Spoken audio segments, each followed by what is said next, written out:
Hello and welcome to सीने tube Hindi. जैसे आप लोग जानते हैं पीकी ब्लाइंडर्स सीजन 6 का एपिसोड 1 आ चुका है।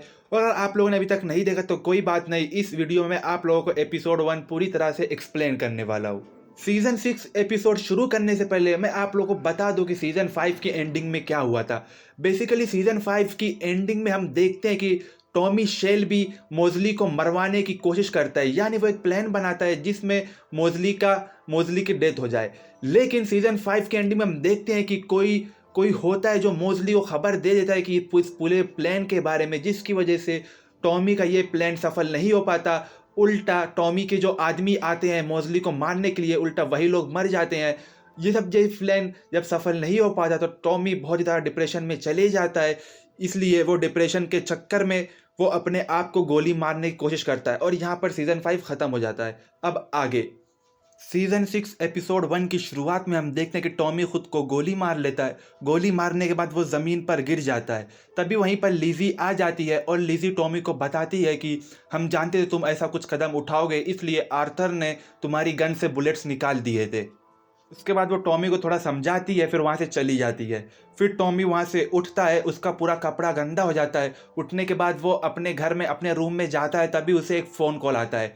ये फ़ोन कॉल एक सरकारी ऑफिसर का होता है जो उनसे कहती है कि कैसे तुम लोगों ने मोज़ली को मारने की साजिश की थी और तुम्हारा प्लान ख़राब हो गया था, इसलिए हमारी ऑर्गेनाइजेशन ने तुम्हारे कुछ लोगों को मार दिया है। और मारने के बाद वो लोग उन सबकी बॉडी टॉमी के घर पर ही भेज देते हैं। और जब टॉमी उन लोग की बॉडी देखता है तो उसमें से एक उसकी आंट पॉली होती है, यानी टॉमी की आंटी जो पॉली होती है उसे भी वो लोग मारकर उसकी बॉडी टॉमी के घर पर भेज देते हैं।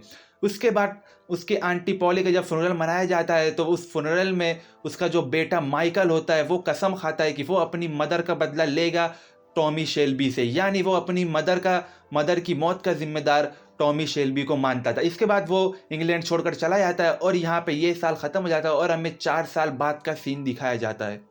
4 साल बाद हम देखते हैं कि थॉमस शेल्बी जाता है फ्रांस के एक आइलैंड में। फ्रांस के एक आइलैंड में जाने के बाद वो एक होटल में जाता है जहां उसकी एक मीटिंग होने वाली होती है। लेकिन टॉमी मीटिंग से कुछ देर पहले ही पहुंच जाता है, इसलिए वो बार काउंटर पे जाकर बैठकर वहां पानी पीता है। लेकिन बार में जो कुछ लोग पहले से मौजूद होते हैं वो लोग टॉमी के साथ बदसलूकी करते हैं, उसका मजाक उड़ाते हैं, जिससे टॉमी थोड़ा गुस्सा हो जाता है और थोड़ी बोल बचन करता है। लेकिन वहीं पर मौजूद एक आदमी टॉमी को मारने की कोशिश करता है, लेकिन टॉमी खुद उसे मार देता है और फिर अपनी गन निकाल कर बाहर के सारे लोगों को धमकी देता है और बताता है कि वो कौन है, वो यहाँ क्यों आया है। वो यहाँ एक बिजनेस से काम से आया, एक मीटिंग के लिए आया है, इसलिए कोई उसे डिस्टर्ब नहीं करेगा। फिर बाद में टॉमी चला जाता है एक रूम में जहाँ उसकी मीटिंग होने वाली होती है। मीटिंग में कोई और नहीं, माइकल आता है और माइकल की जो ऑर्गेनाइजेशन होती है, उनकी जो बड़े बड़े पोस्ट पे जो लोग होते हैं वो लोग सब आते हैं टॉमी से मिलने के लिए। यानी उन लोगों के बेसिकली एक प्राइवेट मीटिंग होती है, उन लोगों को अपना बिजनेस बढ़ाना होता है। तो टॉमी एक प्रपोजल देता है कि वो इस एरिया में, इस आइलैंड से वो बहुत सारे विस्की और पाउडर्स का बिजनेस करना चाहता है। लेकिन उनकी जो ऑर्गेनाइजेशन होती है, जो माइकल की ऑर्गेनाइजेशन होती है, वो लोग कहती है कि हम तुम्हारे साथ बिजनेस नहीं करेंगे। लेकिन टॉमी कहता है कि उसके अंडर में पुलिस है, उसके अंडर में यहाँ के बहुत सारे गवर्नमेंट वाले लोग हैं, यहाँ एफबीआई का कोई खतरा नहीं है, इसलिए ये बिजनेस से हम बहुत ज़्यादा पैसा बनाएंगे। लेकिन टॉमी कहता है कि उसके बस एक शर्त है कि इस ऑर्गेनाइजेशन का जो मालिक है जैक नेल्सन, वो उसके साथ बिजनेस करना चाहता है, ना कि तुम्हारे साथ। लेकिन जो ऑर्गेनाइजेशन के जो लोग होते हैं, जो माइकल के दोस्त लोग होते हैं, वो गुस्सा हो जाते हैं। वो कहते हैं कि जैक नेल्सन एक पास्ट है, अब इस ऑर्गेनाइजेशन के फ्यूचर वो लोग हैं। लेकिन टॉमी कहता है कि वो बिजनेस सिर्फ जैक के साथ ही करना चाहता है, जिससे वो लोग काफ़ी ज़्यादा गुस्सा हो जाते हैं और वो लोग टॉमी का मजाक उड़ाते हैं, जिससे टॉमी को बहुत ज़्यादा गुस्सा आता है। वो अपने एटीट्यूड और अपने डायलॉगबाजी से उन लोगों का मुंह चुप करा देता है। तो उसमें बता दो, बेसिकली जैक नेल्सन ये माइकल की जो वाइफ होती है जीना, उसका अंकल होता है और इस पूरी ऑर्गेनाइजेशन का मालिक वही होता है।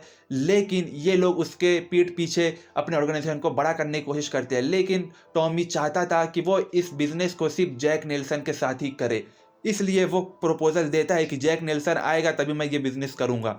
उसके बाद टॉमी माइकल को एक बैग देता है, कहता है कि इस बैग में बहुत सारे पाउडर है, यानी ड्रग्स है।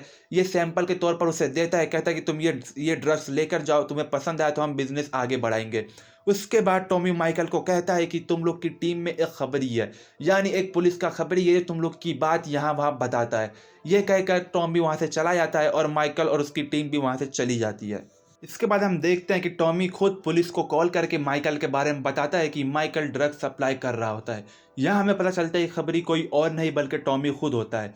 फिर पुलिस माइकल को अरेस्ट कर लेती है और उसे एक जेल में डाल देती है, जहाँ जेल में माइकल की वाइफ जीना आती है और जीना कहती है कि मैंने तुमसे मना किया था कि टॉमी शेल्बी से आप कोई बिजनेस नहीं करना है, तुमने उससे बिजनेस करना है कि तुमने उससे मीटिंग करने की कोशिश क्यों की। फिर बाद में उन दोनों के बीच में कोई बहस होती है। फिर माइकल उसे बताता है कि तुम अपने अंकल जैक नेल्सन से कह कर तुम मुझे रिहा करवाओ, मैं इस जेल में नहीं रहना चाहता। फिर जीना कहती है कि ठीक है, मैं अपने अंकल से बात करूंगी, मैं कोशिश करूंगी कि वो तुम्हें इस जेल से आज़ाद करे। इसके बाद जेल से जब जीना अपने घर पर आ जाती है तो वहाँ पर टॉमी आता है उसके अंकल जैक से मिलने के लिए, लेकिन जीना मना कर देती है, कहती है कि हम लोग तुमसे कोई बिजनेस करना नहीं चाहते, तुम यहाँ से जा सकते हो, मेरे अंकल भी तुम्हारे बिजनेस में इंटरेस्ट नहीं है। फिर टॉमी उसे बताता है कि असल में उसके हस्बैंड माइकल को फंसाने वाला कोई और नहीं बल्कि टॉमी खुद है। फिर जीना इस बात से गुस्सा हो जाती है, कहती है तुमने ऐसा क्यों किया। फिर टॉमी कहता है कि तुम्हारा बिजनेस संभालने वाला माइकल था, इसलिए मैंने माइकल को जेल में डाल दिया है, और नहीं तुम्हारा जो अंकल जैक है वो एक पॉलिटिक्स में शामिल होना चाहता है, इसलिए वो ड्रग्स वाले मामले में घुसना नहीं चाहता, इसलिए वो माइकल को भी रिहा नहीं करेगा। तो तुम्हारा बिजनेस संभालने के लिए कोई और नहीं मेरी ज़रूरत पड़ेगी, इसलिए मैं चाहता हूँ कि तुम अपने अंकल से मेरी बात करवाओ और मैं अपने बिजनेस का प्रपोजल तुम्हारे अंकल को बताऊँगा। फिर जीना के पास कोई और रास्ता नहीं होता, वो अपने अंकल से कहती है ठीक है, मैं इसके बारे में सोचूंगी। उसके बाद टॉमी वहाँ से चला जाता है। टॉमी वहाँ से जाता है सीधा जेल में वो जाकर मिलता है माइकल से। माइकल को बता देता है वो कि उसे जेल में डालने वाला कोई और नहीं बल्कि वो खुद है। फिर बाद में माइकल उससे बहुत ज़्यादा गुस्सा हो जाता है, कहता है कि तुम टॉमी बदले नहीं, तुम अभी भी वैसे ही इंसान हो, तुम बिजनेस करने के लिए तुम किसी भी हद तक जा सकते हो, असल में तुम इंसान नहीं, तुम एक शैतान हो। फिर टॉमी कहता है कि माइकल तुम टेंशन मत लो, यहाँ जेल में जितने भी आदमी है सब मेरे लोग हैं, सब तुम्हारी अच्छे से खिदमत करेंगे, तुम्हें किसी भी चीज़ की परेशानी नहीं होगी। माइकल कहता है कि मुझे इससे फ़र्क नहीं पड़ता, बस मैं एक चीज़ जानता हूँ कि तुम बहुत बुरे इंसान हो, तुम्हें अपने लोगों की फ़िक्र नहीं है, तुम सिर्फ अपने बारे में सोचते हो, तुम सिर्फ पैसे के बारे में सोचते हो। फिर टॉमी डायलॉगबाजी करता है, कहता है कि तुम बिल्कुल ठीक कह रहे हो कि मुझे किसी और से मतलब नहीं है, मैं तो सिर्फ पीकी ब्लाइंडर्स के बारे में सोचता हूँ और मैं सिर्फ बिजनेस के बारे में सोचता हूँ। और दोस्तों यहाँ पर ये एपिसोड ख़त्म हो जाता है। दोस्तों बेसिकली मैं बताऊँ, मुझे पहला एपिसोड बहुत ज़्यादा पसंद आया है, इस एपिसोड में बहुत कुछ दिखाया गया है और मैंने कुछ चीज़ें मिस कर दी है क्योंकि मुझे इतना खास नहीं लगा था, इसलिए मैंने वो चीज़ यहाँ पर क्लियर नहीं की, और जितना मुझे सही लगा पूरे एपिसोड में स्टोरी वाइज मैंने वो सब बताया आपको। तो आप लोगों को अगर ये एपिसोड 1 अच्छा लगा तो प्लीज़ कमेंट में ज़रूर बताना। अगर आप लोगों को ये एक्सप्लेनेशन वीडियो पसंद आए तो प्लीज़ वीडियो को लाइक कर देना, और आप लोग हमारे चैनल पर न्यू हो तो प्लीज़ चैनल को सब्सक्राइब कर देना। अलविदा।